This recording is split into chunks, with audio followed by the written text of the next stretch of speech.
Hello दोस्तों, आप सुन रहे हैं भूतिया स्टेशन आकाश के साथ। चलिए बढ़ते हैं कहानी की ओर। एक कॉलेज में चार दोस्त राघव, ऋतु, कनक और अरुण एक कक्षा में पढ़ते थे। कॉलेज में फोटो कॉन्टेस्ट होने वाला था। सभी लोग अच्छे फोटो की तलाश में जगह जगह जाने का प्लान बना रहे थे। राघव और अरुण एडवेंचर थीम पर फोटो बनाना चाहते थे, तो उन्होंने अपने ग्रुप में रितु और कनक को लेकर एक एडवेंचर जगह जाने का प्लान बनाया। काफ़ी सोच विचार करने के बाद शहर से दूर एक बहुत पुराना मंदिर, जो अब खंडर बन चुका था, में जाने का प्लान बनाया। वह चारों अपना कैमरा लेकर उस खंडर मंदिर में जाते हैं, पर वह लोग यह नहीं जानते थे कि जिस जगह वह जा रहे हैं वहां सैकड़ों साल पहले एक हैवान को मंत्रों में बांधकर तहखाने में दफन कर दिया था। उसके बाद यह मंदिर खंडित हो गया था। इसी वजह से वहां किसी ने कदम नहीं रखा था। ऋतु, कितनी वीरान जगह है ये। लगता है यहाँ कोई भी कई सालों से नहीं आया है। कनक, सही कहा। यहाँ धूल, मिट्टी और कोहरे के सिवा कुछ नहीं दिख रहा है। कितना भयानक है। मुझे तो बहुत ही डर लग रहा है। अरुण हंसते हुए, ये लड़कियां इतनी डरपोक क्यों होती हैं? भयानक जगह को ही तो एडवेंचर स्पॉट कहते हैं। ऐसी जगह पर ही तो एडवेंचर आता है। कनक, अच्छा, तुम्हें आता होगा एडवेंचर, लेकिन मुझे तो बहुत डर लग रहा है। ऋतु, तुम दोनों को यही जगह मिली थी। यहाँ से चलो कहीं और फोटोशूट कर लेंगे। कॉलेज का ही तो कॉन्टेस्ट है, और ऐसा भी क्या एडवेंचर जो जान ले ले। अरुण, तुम्हें अगर अंदर नहीं जाना है तो तुम यहीं रुको, हमारा इंतजार करो, लेकिन अपना मुंह बंद रखो। राघव, अच्छा लड़ो मत, अपने अपने कैमरे निकालो और हम अब मंदिर के अंदर चलेंगे। जैसे ही उन्होंने मंदिर में कदम रखा, चमगादड़ का एक झुंड आवाज करता हुआ उनके सिर के ऊपर से गुजरा। ऋतु और कनक तो इतना डर गई कि उनकी चीख निकल गई। अरुण हंसते हुए, तुम दोनों चमगादड़ से भी डर गए? राघव, देखो अंदर काफी कोहरा है, जरा देखकर चलना, किसी को चोट ना लग जाए। कनक, अरुण ज्यादा हंस मत। ऋतु, यह खंडर कितना भयानक है। इसके सारे रास्ते एक जैसे लग रहे हैं, जैसे कोई भूल भुलैया हो। खैर, सभी लोग खंडर में बनी पुरानी मूर्तियों और चित्रकारी की फोटो खींचते हुए धीरे धीरे आगे बढ़ रहे थे कि तभी राघव चिल्लाता है, देखो इस मूर्ति को कितनी बड़ी है और डरावनी भी लग रही है। अरे, इस मूर्ति के पास कुछ लिखा हुआ है, लेकिन ये तो संस्कृत भाषा में है। ऋतु आती है। ऋतु बोलती है, मैं पढ़ती हूं। तो वो पढ़कर सुनाती है कि 400 साल पहले इस मंदिर के तहखाने में एक आदमखोर हैवान को मंत्रों द्वारा कैद किया गया था, जिस वजह से मंदिर शापित और अपवित्र हो गया है। क्या? ये सुनकर सभी चौंक जाते हैं।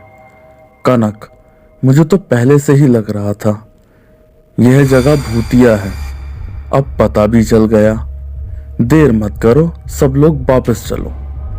ऋतु भी कनक के साथ बोल पड़ी, चलो चलते हैं, अब यहाँ रुकना खतरे से खाली नहीं है। अरुण, कोई कहीं नहीं जाएगा, तुम लड़कियां कुछ ज्यादा ही डरपोक होती हो। तभी ऋतु चीख पड़ी। उसकी चीख सुनकर सभी डर गए। राघव, क्या हुआ ऋतु, तुम चीखी क्यों? ऋतु, ओह, लगता है मेरे पैर में कुछ चुभ गया है। अरुण, अरे ऋतु, तुम्हारे पैर से तो खून निकल रहा है। और ऋतु के पैर से निकलता हुआ खून उसी जगह के नीचे एक तहखाने में गिरा, जिसके बारे में उन चारों को पता नहीं था। खून की बूंदें जैसे ही तहखाने से होती हुई सोते हुए हैवान पर पड़ी, वह जाग उठा।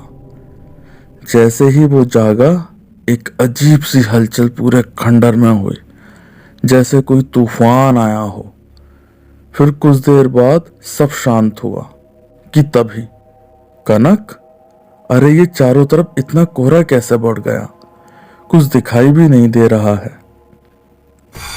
तभी अचानक तहखाने का दरवाजा खुला और दो भयानक जख्मी हाथ कनक के पैर को पकड़कर अंदर की ओर खींच लेते हैं। कनक चीखती है। उसके चीखने की आवाज से पूरा खंडर मंदिर गूंज जाता है।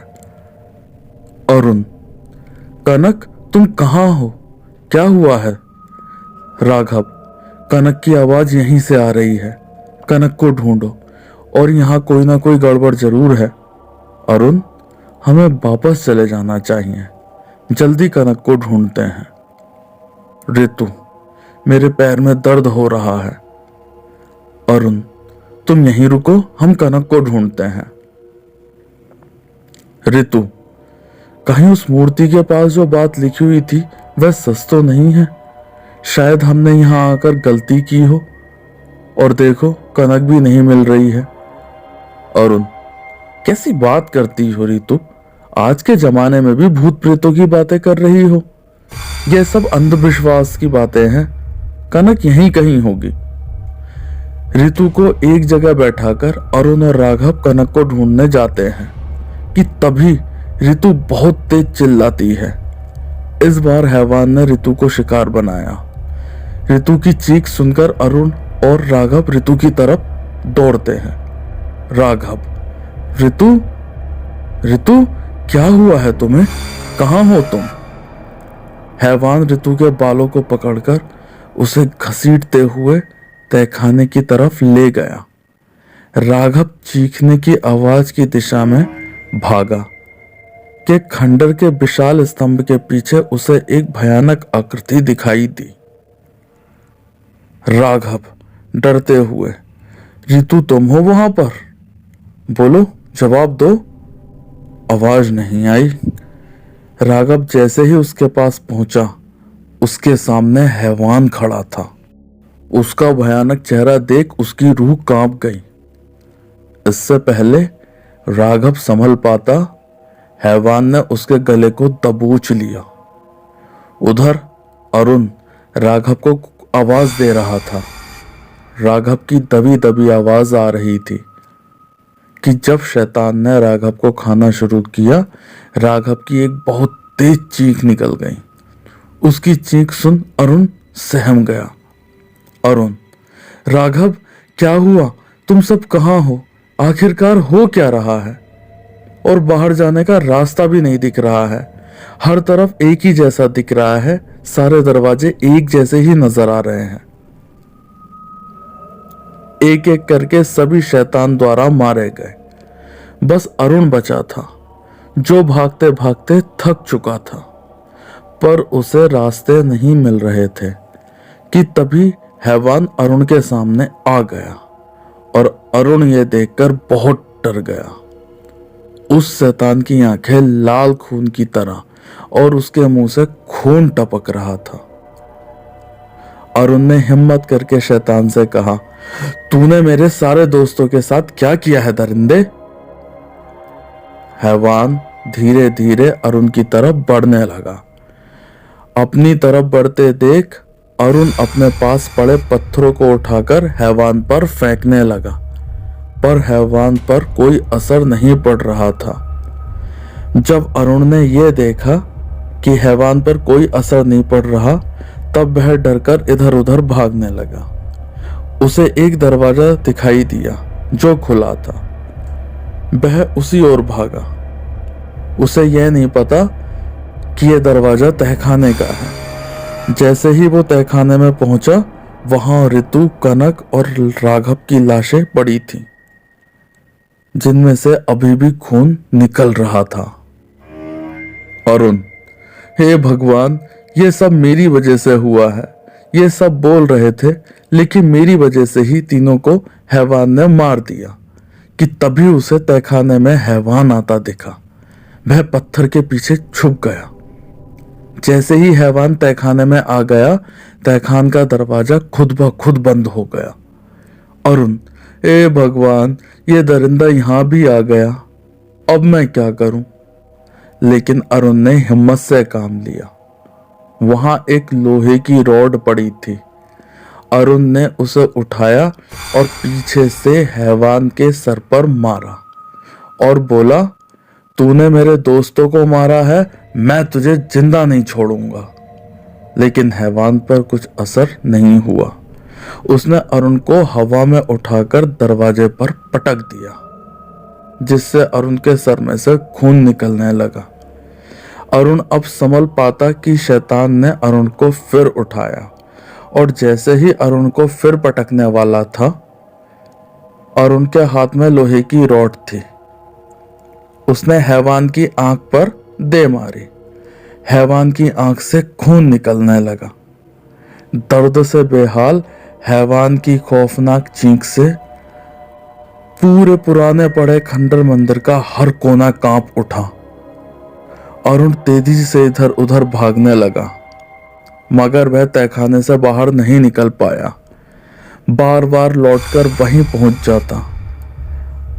अचानक अरुण के पीछे से हैवान ने पकड़ लिया, उसके हाथ तोड़ दिए और उसको खाने लगा। अरुण की चीखें पूरे खंडर मंदिर में गूंजती रहीं और दबने लगी और अरुण भी हैवान की निवाला बन गया। चारों दोस्तों की मौत के बाद अब फिर से उस खंडर मंदिर में पहले जैसा सन्नाटा पसर गया। तो दोस्तों, आपको हमारी कहानी कैसी लगी कमेंट बॉक्स में जरूर बताना। और अगर आप चैनल पर नए हो तो हमारे चैनल को सब्सक्राइब कीजिए, वीडियो को लाइक कीजिए और वीडियो को शेयर कीजिए। धन्यवाद।